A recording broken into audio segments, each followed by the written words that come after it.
In 1938, 5 German scientists embark on an extraordinary quest, risking their lives on the crossing of the highest mountains in the world to reach the forbidden kingdom of Tibet. Their official goal is scientific research, zoology and anthropology. But the data they are collecting for the SS is to serve a darker purpose. Their secret mission is to discover the origins of the Aryan peoples. They are to search for signs of a long-vanished master race, whose traces are believed to remain on the roof of the world. This is the zenith of Nazi attempts to rewrite history. A new past would justify their right to change the future of the world.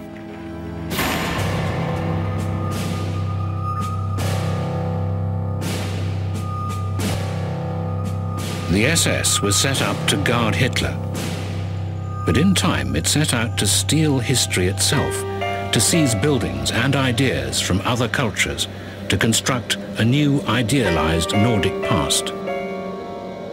I think the German Tibet expedition is a very important event in the history of the Third Reich.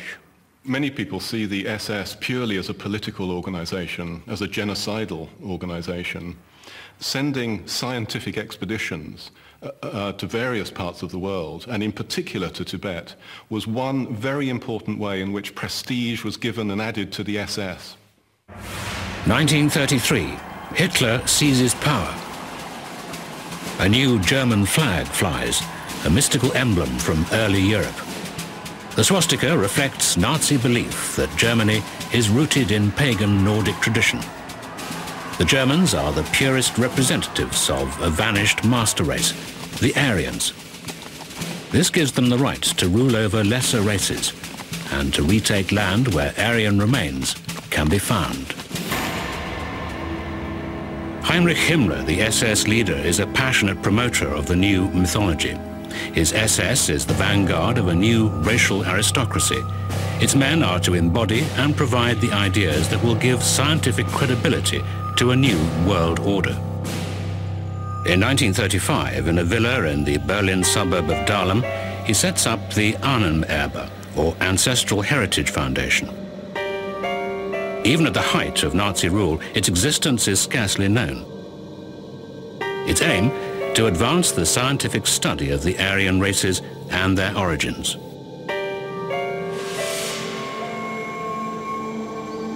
To reinforce links with the Germanic past, Himmler creates new sites. He erects an avenue of tombstones to commemorate Saxons executed by Charlemagne. They were the victims of a Christian final solution designed to end their pagan ways. Himmler deeply resents Judeo-Christianity. The twig of the German oak has been grafted onto a cedar of Lebanon instead of the ancestors of the Germans. The Jewish patriarchs, Abraham, Isaac, and Jacob, have been foisted onto us.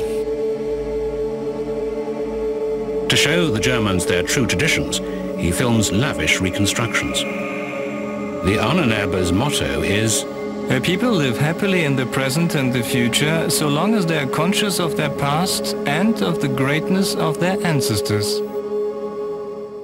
Hitler has set us the goal for our generation to be a new beginning. He wants us to return to the source of the blood, to root us again in the soil. He seeks again for sources of strength that have been buried for 2,000 years.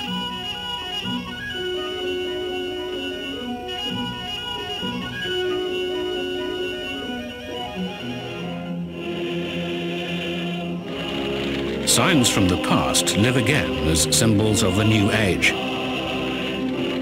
The old Germanic sign for victory, the Sieg Ruhm, becomes the SS insignia created by Himmler. Chief of police, murderer, and mystic.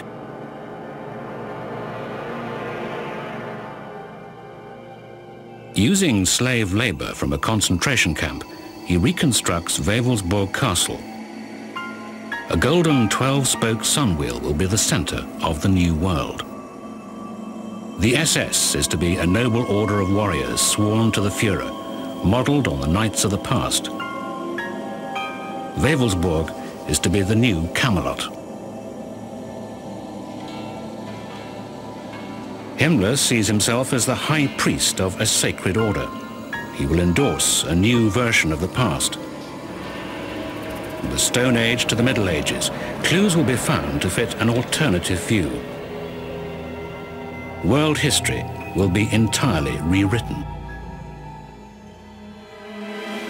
His position as Reichsführer gives him the power to make this happen. The scholars of the Ancestral Heritage Foundation will furnish the evidence to change the myths Himmler believes in into accepted history and science. After the war, the building disappears, and with it, knowledge of the whole institution. Only when academic Michael Cater carries out research decades later does Himmler's office reappear from oblivion. The historian has no doubt about Himmler's intentions. What he wanted to do there was to realize his own scientific, or rather pseudoscientific interests, and have people work on certain questions which interested him, and then utilize them either for his own pleasure or for the greater good of the SS, or for the greater good indeed of Nazi Germany. Himmler begins by charging the Ahnenerbe with finding remnants of Germany's glorious past. German archaeologists have excavated Troy, Mycenae, and Babylon. Now they are to unearth the glories of Aryan prehistory.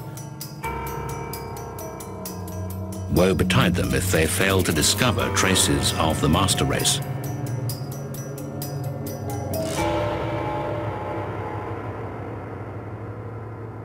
Himmler hat sicherlich versucht, by promoting the study of early history, or prehistory as it was then known, Himmler tried to make his wild idea of a superior master race more real.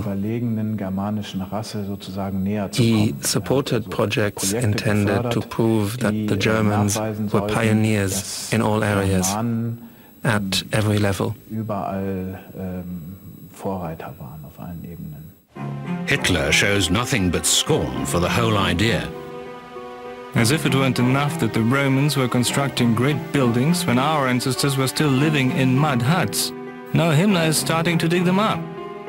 In reality, we have every reason to remain silent about this chapter of our past. From the mid-1930s, Himmler's scientists scour the world for vestiges of the lost master race. They base their belief on Austrian engineer Hans Hörbiger's theories. He claims that the Earth repeatedly traps planets from outer space, which then orbit before crashing to Earth. Great disasters result, as Hörbiger's calculations prove. This is the cause of the end of the mythical island of Atlantis, home to the original master race. Survivors are said to have scattered across the globe.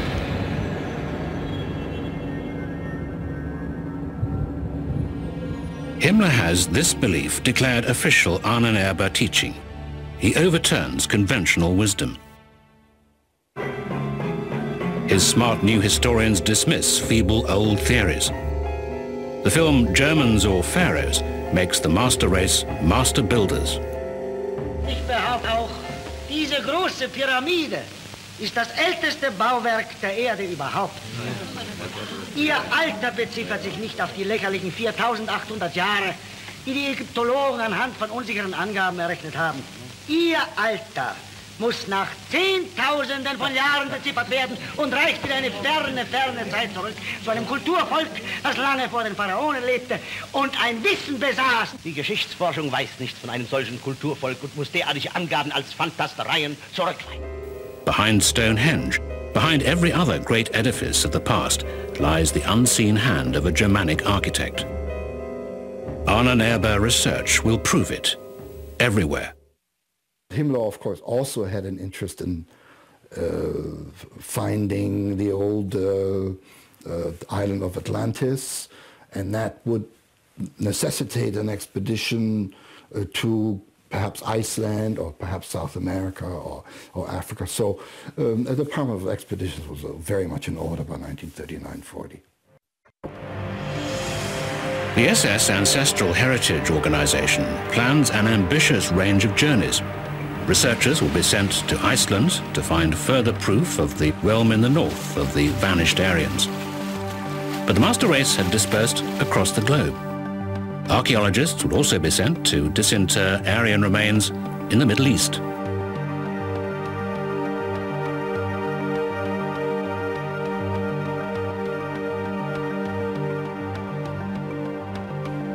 A huge team of language experts would be dispatched to discover remnants of the Aryan language in North Africa.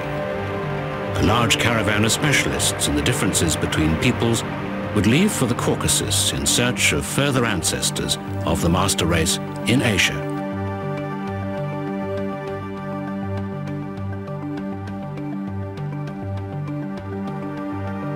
The ambitious agenda of the Ahnenerbe even includes a journey to Amazonia.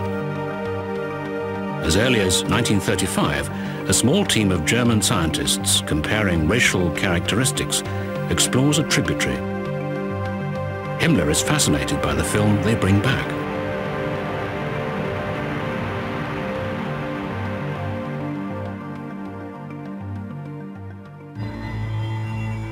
The pursuit of the survivors of Atlantis spreads right across South America. At Lake Titicaca, they find striking ruins. In the design, SS researcher Edmund Kiss distinguishes inner discipline. In his opinion, the finely built walls could only have been constructed by a people far superior to indigenous South Americans. His claims reject the scientific findings of the time. Pottery from the 8th century he confidently asserts to be 14,000 years old. But Kiss is not a scientist at all. He's a popular novelist.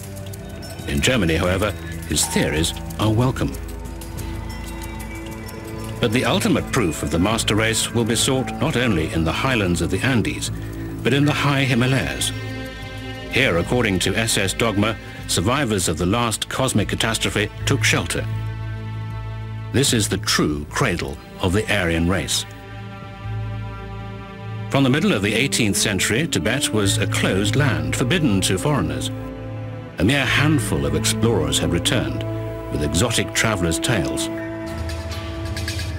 Now it is to become the destination of the first ever official German expedition to the very roof of the world. A hand-picked team of Nazi scientists will solve the final mystery.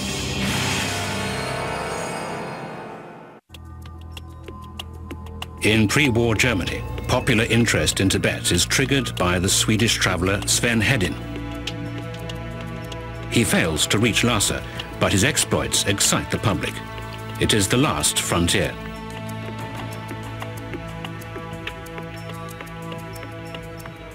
Zwischen den zwei Weltkriegen gab es einen englischen Offizier, der eigentlich beim Viceroy Between the two world wars, an English officer once said in a speech to the Royal Geographical Society in London, "The aeroplane has been invented. The world is now known. There are no more blanks on the map. There is nothing left to discover." However, he went on, one last mystery remains, and that is the land on the roof of the world, ruled by a god-king with hundreds of thousands of monks, where people can travel out of body. They meditate in caves, carve open corpses, and marry many wives or many husbands. The mystery attracts the ambitious young adventurer Ernst Schäfer. He recognizes his chance to reach Tibet courtesy of the Ahnenerbe, the SS Foundation to research ancestral heritage. He'd already been on 2 expeditions with an American explorer called Brooke Dolan, where he had entered Tibet from the east, by traveling up the Yangtze and then entering Tibet from that direction, he had started writing about his experiences, and that had made him into a minor celebrity. And by becoming a minor celebrity, he came to the attention of Heinrich Himmler. And he seems to have appealed enormously to Himmler. He was a kind of German Indiana Jones, if you like, a brave adventurer. And Himmler wanted to collect him. He wanted to draw him into the SS and to add prestige to the SS activities. Schaefer's team sets out without entry visas, gambling on German political pressure to get them through. Industrialists fund the cost of the project generously. The total bill runs to 112,000 Reichsmarks, £1.5 million today. They leave Genoa for India, first stop Calcutta. From here they plan to travel via northern India to Tibet.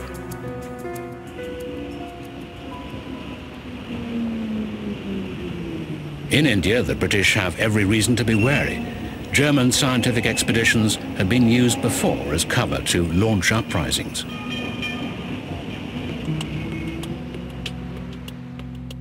Already, Hitler's aggressive policies threaten to destabilize Europe. Chamberlain, the British Prime Minister, is trying to avert catastrophe. As he was planning his expedition, Schaefer realized that he had an enormous problem. He needed to cross British India in order to reach Tibet. So he needed British permission to do that. Now he and Himmler both knew that there were significant and powerful people in England who were sympathetic to Nazi Germany and didn't want a war with Germany. So Schaefer cultivated these people in London. He met them, he went to their meetings, he became friends with them. And he used them to put pressure on the British government to allow him to travel through British India. The British government acquiesces. They won't act over Hitler's rearmament or his invasion of Czechoslovakia. The climate of appeasement is of decisive importance for Ernst Schaefer's Tibet expedition. Fear of antagonizing Hitler infects even Asia. The Nazis are now thought to be too powerful to upset. Setting out from northern India, the expedition aimed to cross the Himalayas, the highest mountain range on Earth.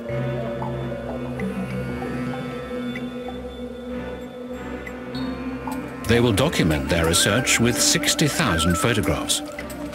They record their ambitious undertaking on 120,000 feet of film, over 50 hours. It's a desperate scramble. Landslides and torrents have to be overcome.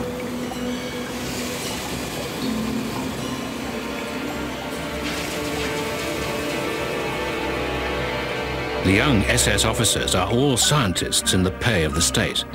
Ernst Krause, botanist. Bruno Beger, anthropologist. Karl Wienert, geographer. It really was a cross-section of science in 1938 in Nazi Germany. And it shows what happens to science under a totalitarian government, what happens to the people who do science under a totalitarian government, and what happens to them when the totalitarian nature of that government becomes apparent and real.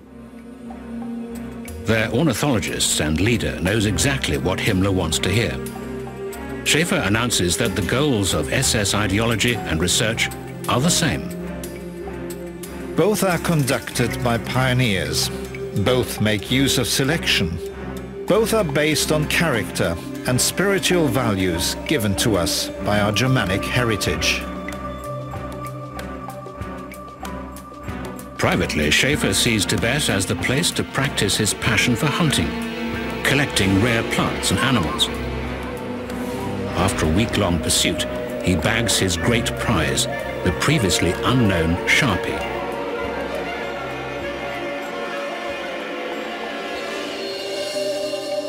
He also tracks down another mysterious creature.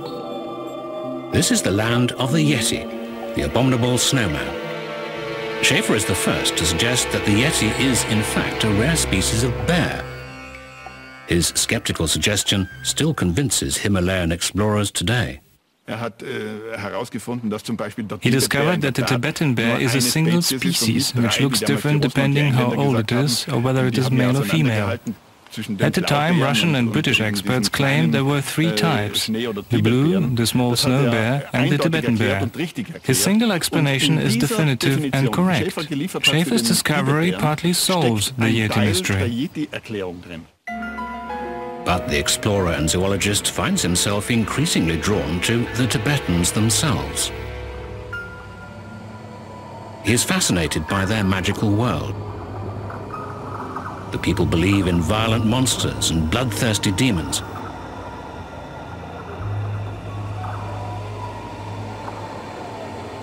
In the Tibetans, he glimpses a warlike past. The expedition film lingers on the figure of Mahakala, the Tibetan god with the headdress of skulls.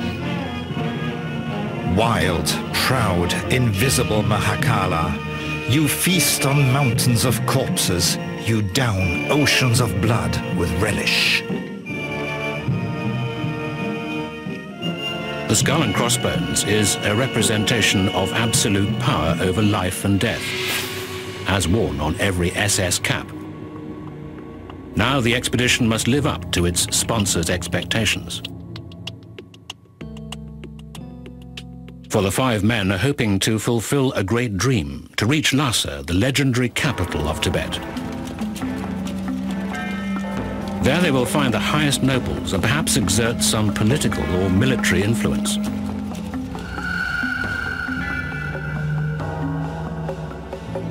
En route, Schäfer has established friendly ties with the British political officer Sir Basil Gould.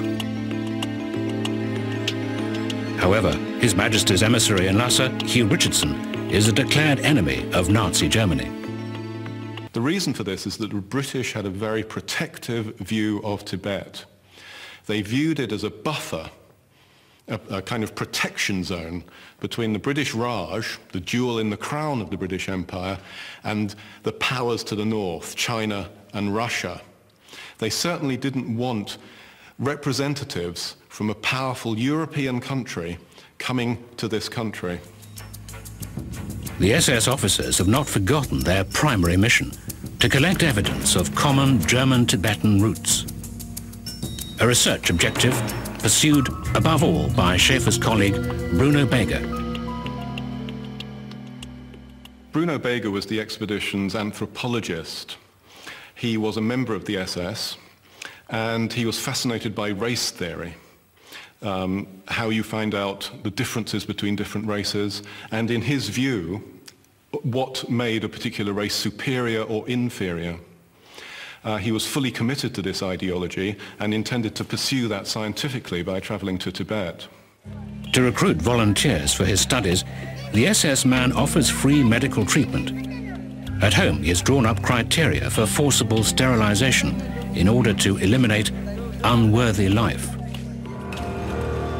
As an anthropologist, Beger is interested in living subjects. This is why he is here, to convert people to data, to search for signs of the Aryans among their proportions. His method also entails making facial casts for later comparison. More than 200 subjects are recorded. They little suspect they are taking part in a scientific experiment that will end in mass murder. The Nazis' ideal of a pure Aryan type from which they descend was supported by the German science of the day. The 1938 expedition is to find physical proof. Well, I suppose everyone has a rather clear idea of what an Aryan is. You see images of Aryans throughout Nazi culture. These are tall, blonde, blue-eyed supermen. And it seems at first to be completely absurd that you would look for relatives of Aryans who look like this in the middle of Asia, especially on the roof of the world in the middle of Tibet. But this is what the Tibet expedition was going to do. It was going to find connections between these peoples who seemed so different.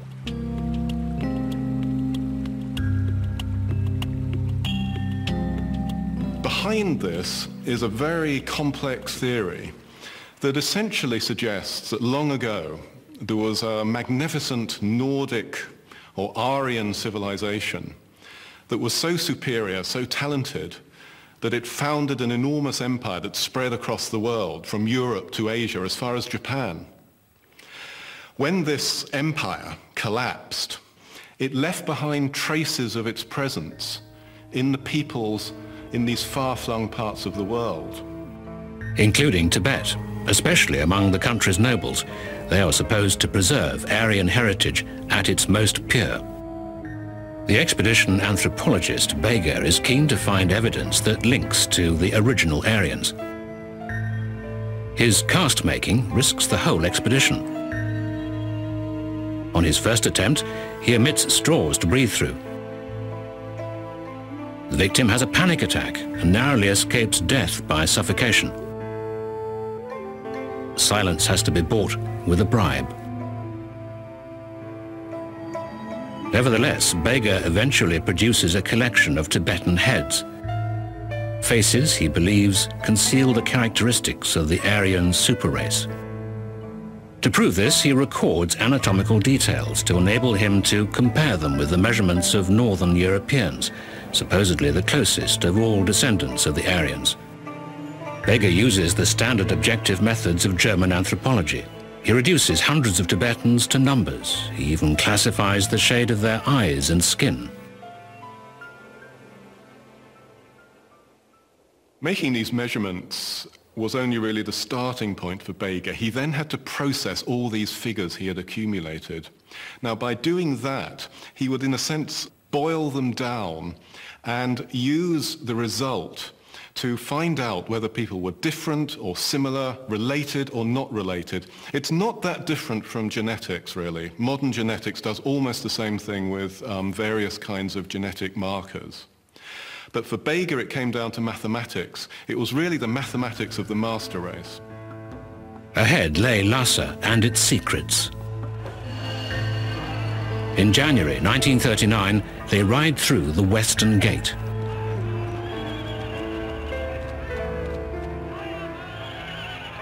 The strangers arouse curiosity.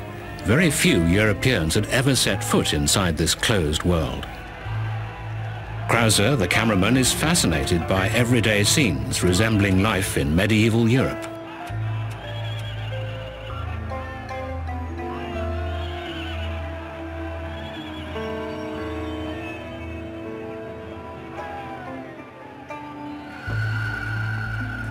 The strangers move within the realm of the God King, Reting Rinpoche. Schaefer sets out to win over the Tibetan leaders. The expedition members master the complicated rules of Tibetan etiquette. They discover they have much in common. We came as ambassadors of mutual understanding. Since the swastika is also the highest and most sacred symbol for us Germans, our visit is an example of the meeting of Western and Eastern swastikas in friendship and peace. At an audience at the Tibetan court, Schaefer receives a letter addressed to His Highness Mr. Hitler, King of the Germans. May you be blessed with physical well-being, with serene peace and good deeds. Greetings from a divine ruler to the Führer in Berlin. In the powerful Tibetan aristocracy, Schaefer sees a role model for a political system in Germany. They are ahead of all the rulers on this earth in that they are real kings, absolute leaders, often violent, but usually just. Their way of life is proud and manly. Schaefer describes Tibetan horsemen as models for elite SS troops, an idea that would appeal to Himmler.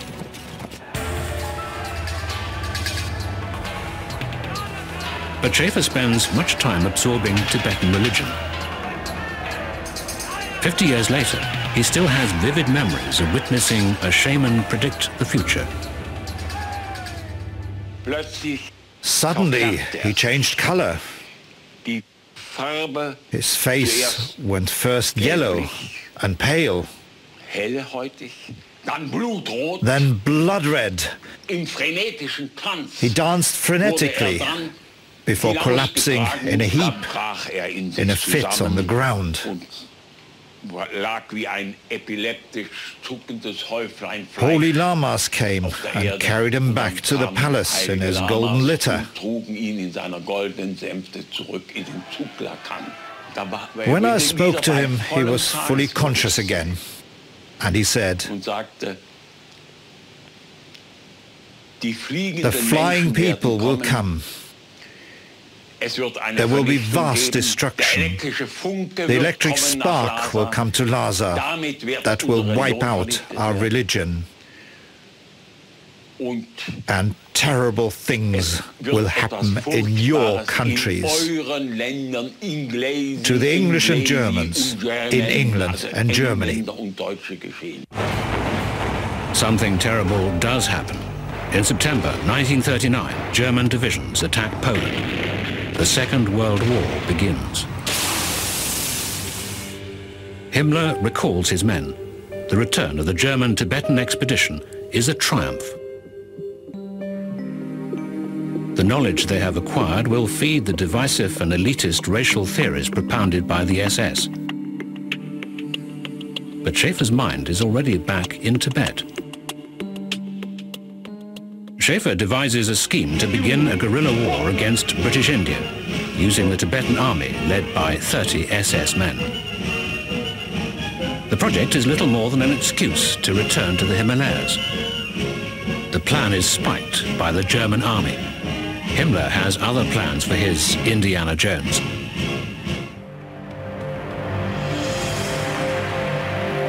Over the next 3 years, Schaeffer and Krause work on the footage they brought back. The account of the expedition is turned into Secret Tibet, the propaganda story of a warrior nation that allowed itself to be weakened and corrupted by religion. The parallel with Judeo-Christianity would not be lost on the German audience. A proud people are said to sink into criminality and degradation.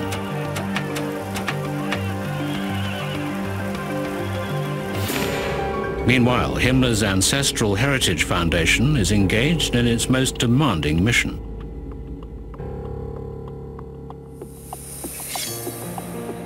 Just as in Tibet, scientists from the Ahnenerbe are looking for traces of Aryan Germanic traditions. But this time, the SS men are searching on their own doorstep, in the mountains of the South Tyrol. After World War I, the region, with its German-speaking population, had been occupied by Italy. After Mussolini seized power, the fascists increasingly oppressed the German minority. The South Tyroleans look to Hitler to free them, but he has quite different plans. He needs Mussolini's army. He will recognize the existing borders and move out the populace. Hitler commissions Himmler to resettle German speakers. The Ahnenerbe moves into offices in South Tyrol to organize the resettlement of about 200,000 people. To cope with the immense task, Himmler turns to the young man he has appointed director of the Ahnenerbe, Wolfram Sievers. The 32-year-old is an SS high flyer. Able and ambitious, he has well-honed bureaucratic and administrative skills. Sievers was able to pull the strings. It didn't take him very long. He was a great organizer, and he was a good person to attract money, and he was a very charming man. He was a good-looking guy, and it didn't take him very long to play the key role in the Ahnenerbe. Sievers' staff collects thousands of questionnaires. They meticulously document the entire folklore of the South Tyrol. They record more than 24 hours of film.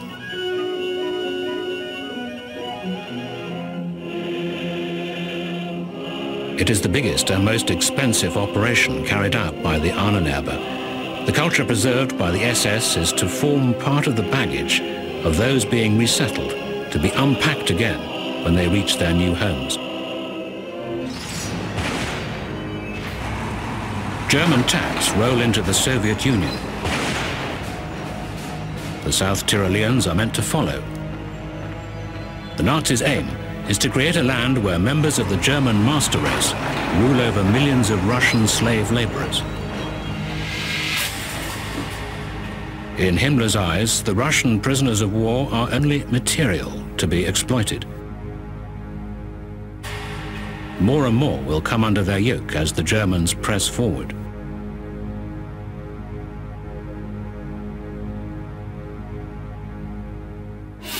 The Ahnenerbe continues its researches. At one institute, housed in an idyllic castle, the anthropologist Bruno Beger is now working on his Himalayan material. He decides to compare the Tibetan measurements with other races, with data derived from death.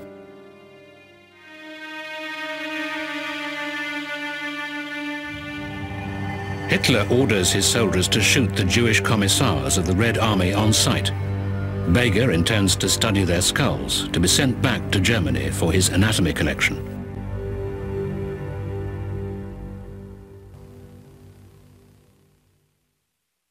During the war, Bruno Beger, who was the expedition anthropologist, was able to continue his scientific work.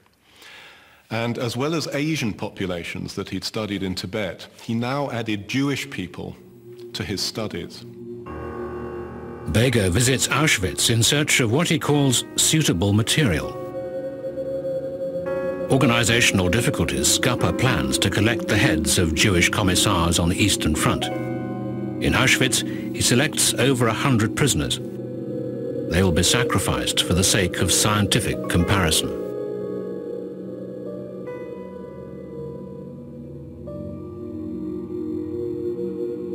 In a sense, for him and for the Nazis, these were the antithesis of the Aryans who he had been looking for in Tibet.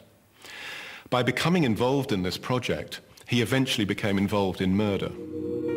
In the summer of 1943, Beger's chief Sievers is able to report, in total, 115 persons have been processed for the further processing of the individuals. Immediate transfer to the Natzweiler concentration camp is required. At the Natzweiler camp near Strasbourg, the men and women selected by Beger are put to death. His colleague August Hirt, professor of anatomy at Strasbourg University and member of the Ahnenerbe, personally chooses the chemicals to gas the prisoners. Subsequently, he receives the bodies for further processing. The Ahnenerbe scientists intend to create a comprehensive collection of skeletons. When the French liberate Strasbourg, they find 16 entire corpses and parts of 70 others at the university.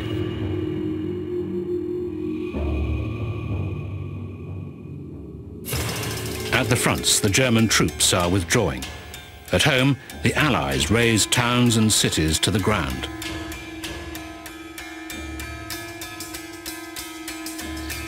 The Ahnenerbe decamps from the ruins of Berlin to the South German provinces.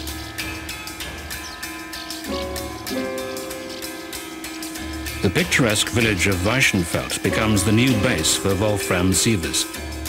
The Ahnenerbe administrator is now heavily involved in corrupt experiments.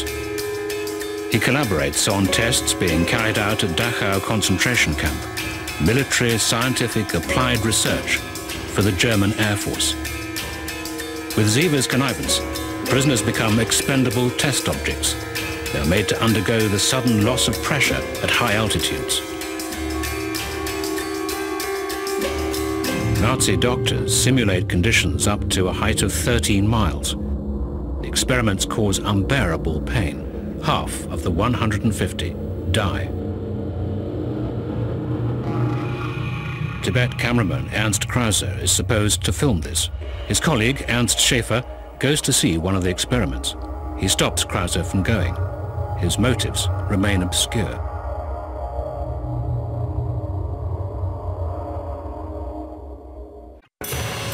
In May 1945, the Third Reich is finally done for.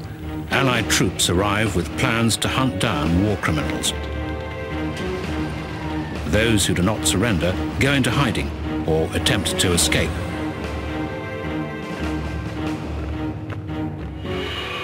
Heinrich Himmler tries to flee. British soldiers recognize him and take him prisoner. Whilst they search him, he bites on a cyanide capsule and dies immediately.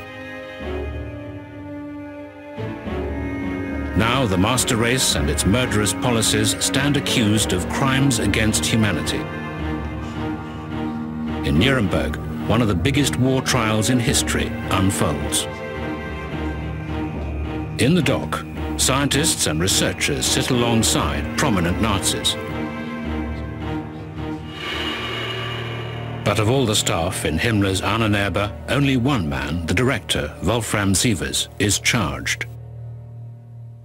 The reason why it was only Wolfram Sievers who was actually indicted was that he was the link between the indictable offenses of the Ahnenerbe, which were the experiments on prisoners and Jews in 2 concentration camps, at least 2, and Ahnenerbe operations. There was really nothing else that was criminal which the Ahnenerbe did. The administrator of the fatal experiments is caught by his pedantic correspondence. Marked secret. It's addressed to Brandt, Himmler's adjutant. It's your letter, witness, isn't it? It's your signature at the bottom of it. Jawohl. I'll read it out. Following the subsequently induced death of the Jew, whose head should not be damaged, the delegate will separate the head from the body and will forward it to its proper point of destination in a hermetically sealed tin can, especially produced for this purpose and filled with a conserving fluid. Wolfram Sievers, Military Tribunal 1 has found and adjudged you guilty of war crimes, crimes against humanity. For your said crimes on which you have been and now stand convicted, Military Tribunal 1 sentences you, Wolfram Sievers, to death by hanging, and may God have mercy upon your soul. The officer of the guard will remove the defendant Sievers.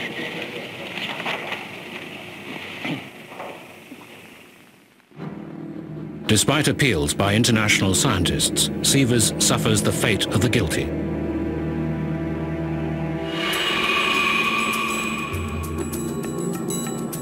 "15 years later, a younger Michael Cater starts a search for the survivors of the Ahnenerbe. He interviews the expedition leader, Ernst Schäfer.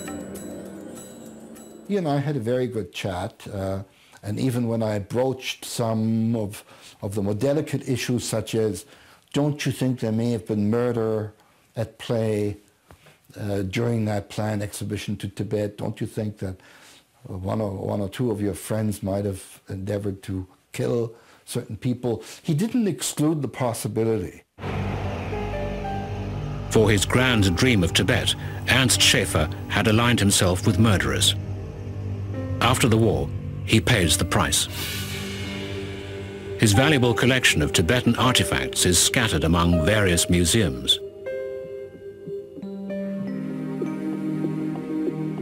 Although he is never convicted of any crimes, his SS past prevents him gaining the celebrity he craved. He dies in 1992. In the mid-1960s, trials of those involved at Auschwitz begin. While tracing evidence and tracking down perpetrators, the public prosecutors stumble across Bruno Beger.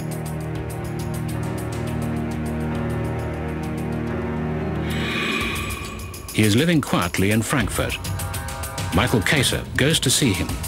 He has some hard questions to put to him.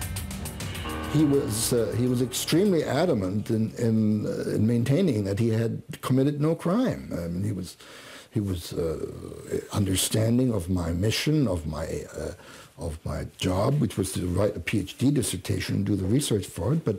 but he would have none of any accusations that were being labeled at him at the Auschwitz trial in Frankfurt at the time, when I visited him, that he be branded as a killer.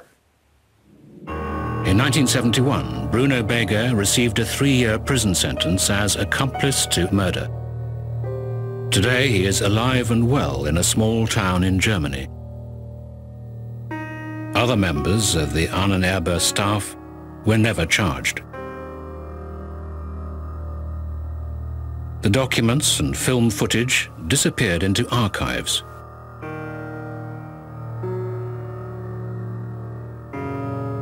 And with them vanished the memory of an extraordinary undertaking.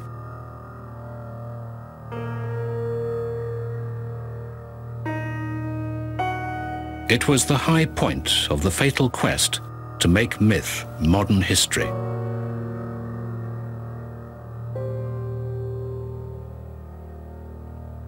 By joining the SS, were the Ahnenerbe members proving their adherence to Nazi ideas of racial purity? Or were they overambitious men seeking a shortcut to success in their fields? After the war, they would claim they were scientists, nothing more. But a technical defense cannot absolve them from their lasting moral guilt.